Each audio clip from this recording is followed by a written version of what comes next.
வணக்கம். இலங்கையின் இன்றைய தலைப்புச் செய்திகள். மகர சிறைச்சாலை கலவரம், மனித உரிமைகள் ஆணைக்குழு விசாரணை, வெளிச்சக்திகளின் பின்னணி குறித்து நீதியமைச்சர் சந்தேகம். சிறைகளையே நடத்த முடியாத அரசால் நாட்டை எப்படி நடத்த முடியும்? சஜித் பிரேமதாசா கேள்வி. கடல் கொந்தளிப்பு மற்றும் பலத்த காற்று, இலங்கை கடலோர பகுதிகளுக்கு செம்மழை எச்சரிக்கை. வட்டவளை ஹட்டன் வீதியில் மண் சரிவு அகற்றம், மக்கள் பயன்பாட்டிற்கு மீண்டும் திறப்பு.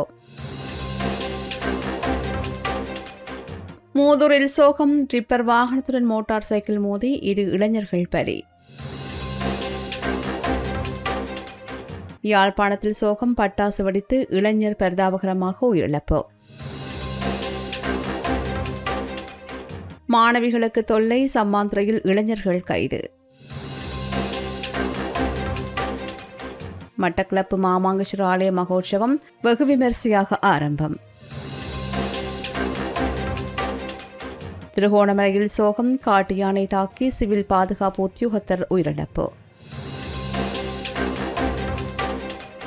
டிரம்பின் கூற்றுக்கு ஈரான் மறுப்பு, எந்தவொரு தாக்குதலையும் எதிர்கொள்ள தயார் என்று அறிவிப்பு. மகர சிறைச்சாலையில் ஏற்பட்ட பாரிய கலவரம் மற்றும் வன்முறை சம்பவங்கள் தொடர்பாக இலங்கை மனித உரிமைகள் ஆணைக்குழு மற்றும் சர்வதேச மனித உரிமைகள் அமைப்பின் பிரதிநிதிகள் விசேட விசாரணைகளை ஆரம்பித்துள்ளனர். இந்த கலவரத்தின் மூலம் கோடிக்கணக்கில் சொத்து சேதம் ஏற்பட்டுள்ளதாகவும் இது சில கைதிகளால் மட்டும் செய்யப்பட்டிருக்க முடியாது, திட்டமிட்ட வெளிச்சக்திகளின் பின்னணியாக இருக்கலாம் என்றும் சர்வதேச மனித உரிமைகள் அமைப்பின் நிறைவேற்று பணிப்பாளர் சுபாஷின சுபவிக்ரம சந்தேகம் வெளியிட்டுள்ளார். இதேவேளை இந்த சம்பவம் குறித்து கருத்து தெரிவித்துள்ள நீதியமைச்சர் ஹர்ஷன நாணயக்கார, சிறைச்சாலை நெரிசல் ஒரு காரணியாக இருந்தாலும் அரசாங்கத்தின் கடுமையான போதைப்பொருள் ஒடுக்குமுறையால் சிறைக்குள் போதைப்பொருள் வரத்து குறைந்ததே கலவரத்திற்கு காரணமாக இருக்கலாம் என்று குறிப்பிட்டுள்ளார். அத்துடன் இந்த பின்னணியில் நன்கு திட்டமிடப்பட்ட வெளி தலையீடுகள் உள்ளதா என்பது குறித்து தீவிரமான விசாரணைகள் இடம்பெற்று வருவதாக தெரிவித்தார். கலவரத்தை அடுத்து அதில் தொடர்புடையதாக சந்தேகப்படுகின்ற 104 கைதிகள் தும்பரை, வெலிக்கடை, பூசா உள்ளிட்ட பல்வேறு சிறைச்சாலைகளுக்கு மாற்றப்பட்டுள்ளார்கள். இவர்களின் பெயர் பட்டியல் மகர சிறைச்சாலையின் வீதி தடைக்கு அருகில் காட்சிப்படுத்தப்பட்டுள்ளது. தற்போது நிலைமை முப்படையினால் கட்டுப்பாட்டுக்குள் கொண்டுவரப்பட்டுள்ளதாகவும் புனரமைப்பு பணிகள் காரணமாக பார்வையாளர்களுக்கான அனுமதி தற்காலிகமாக இடைநிறுத்தப்பட்டுள்ளதாகவும் சிறைச்சாலைகள் திணைக்களம் அறிவித்துள்ளது. சிறைச்சாலை அமைப்பை திறம்பட நடத்துவதில் அரசாங்கம் முற்றிலும் தோல்வியடைந்துள்ளதாக குற்றம் சாட்டியுள்ள எதிர்க்கட்சித் தலைவர் சஜித் பிரேமதாசா, ஒரு சிறையை கூட நிர்வகிக்க முடியாத நிர்வாகத்தால் நாட்டை எவ்வாறு நடத்த முடியும் என்று கேள்வி எழுப்பினார். பொரல்ல மாலிகாகந்தவில் இடம்பெற்ற பொதுக்கூட்டத்தில் உரையாற்றிய போது அவர் இவ்வாறு குறிப்பிட்டார். நிபுணர்கள் குழுவை அமைப்பதாக கூறிய அரசாங்கம் ஆளுகையின் முக்கிய துறைகளில் தோல்வியடைந்துள்ளதுடன் கடன் செலுத்துதல் தொடர்பான இணையவழி தாக்குதலால் பொது நிதியையும் பாதுகாக்க தவறிவிட்டதாக அவர் சாடினார்.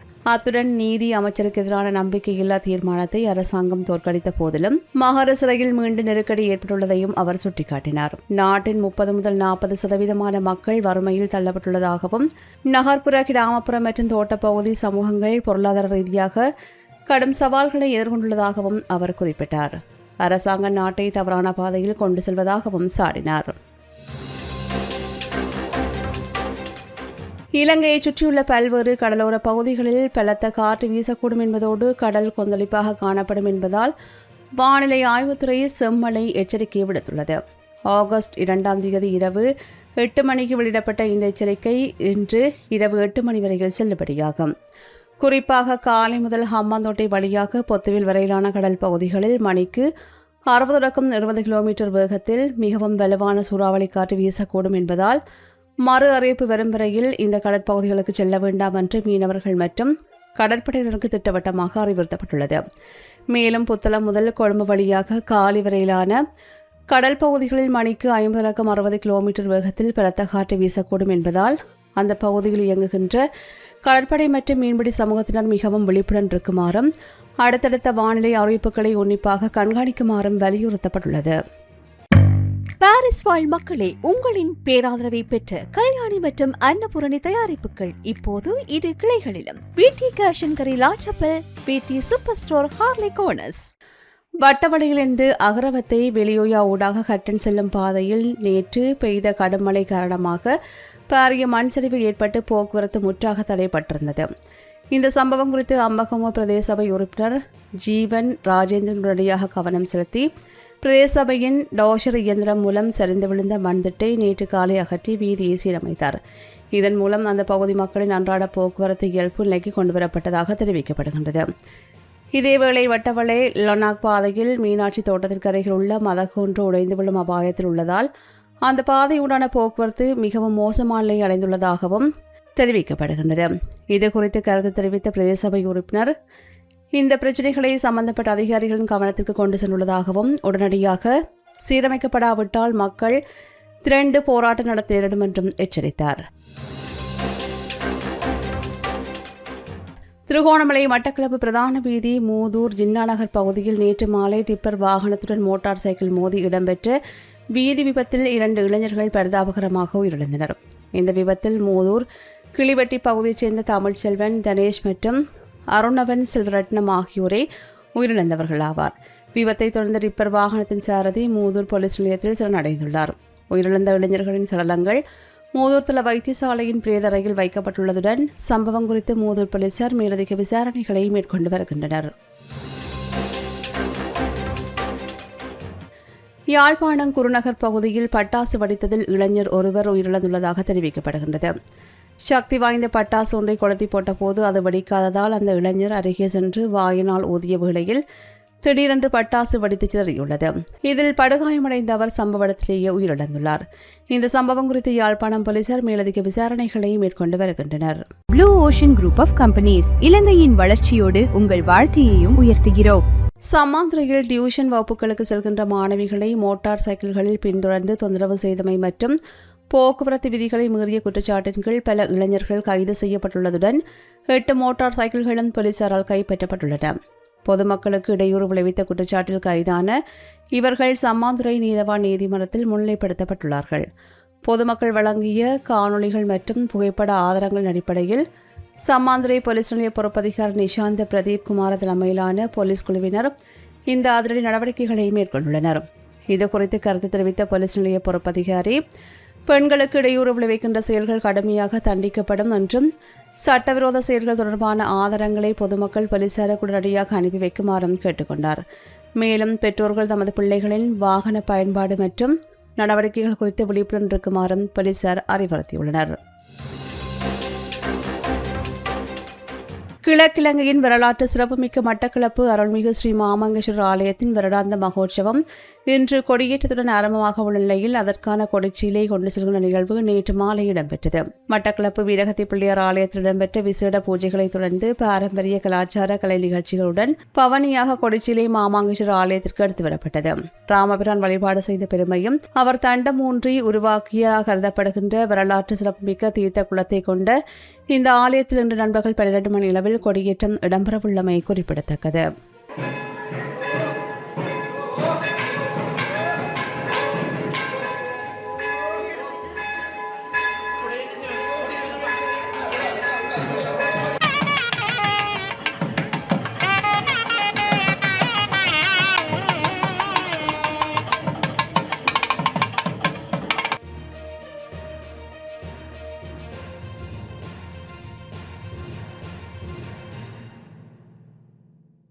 ராயல்டி என்ஜினியரிங் வழங்கும் நவீன அடுக்குமாடி குடியிருப்புகள் இப்போது விற்பனைக்கு. Colombo 6 Wellawatte bus line hall ரோட்டுக்கு மிக அருகாமையில்.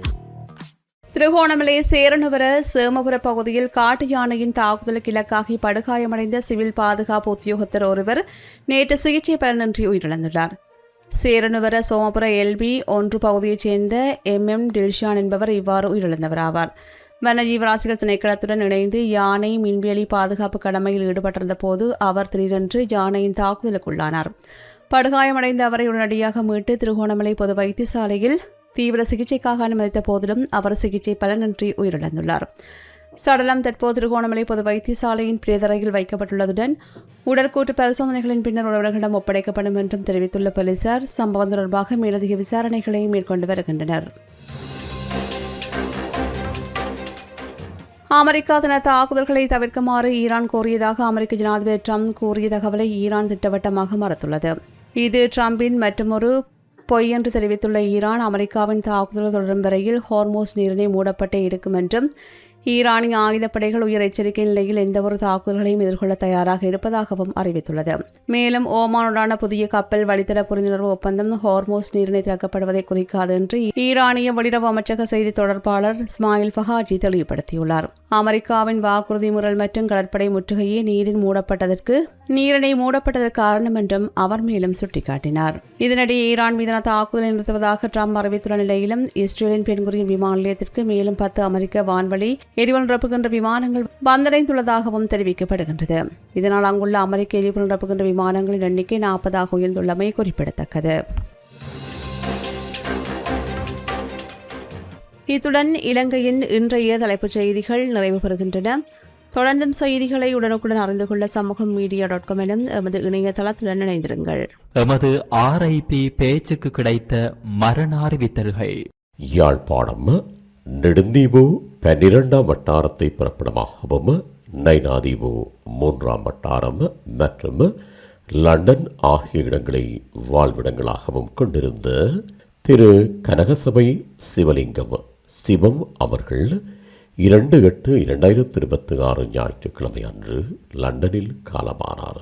நுவரெலியா நோவுட் ரோக்வுட் தோட்டத்தை பிறப்பிடமாகவும் அட்டன் வில்ஃப்ரட் டவுன் பகுதியை வதிவிடமாகவும் கொண்டிருந்த திரு சி சிங்காரவேல் அவர்கள் 1/8/2026 சனிக்கிழமை அன்று சிவபதமடைந்தார். திருகோணமலை திருக்கடலூரை பிறப்பிடமாகவும் வதிவிடமாகவும் கொண்டிருந்த திரு அப்பாசெட்டி வீரப்பன் செல்வராஜா VS ராஜா அவர்கள் 1/8/2026 சனிக்கிழமை அன்று இறைவனடி சேர்ந்தார்.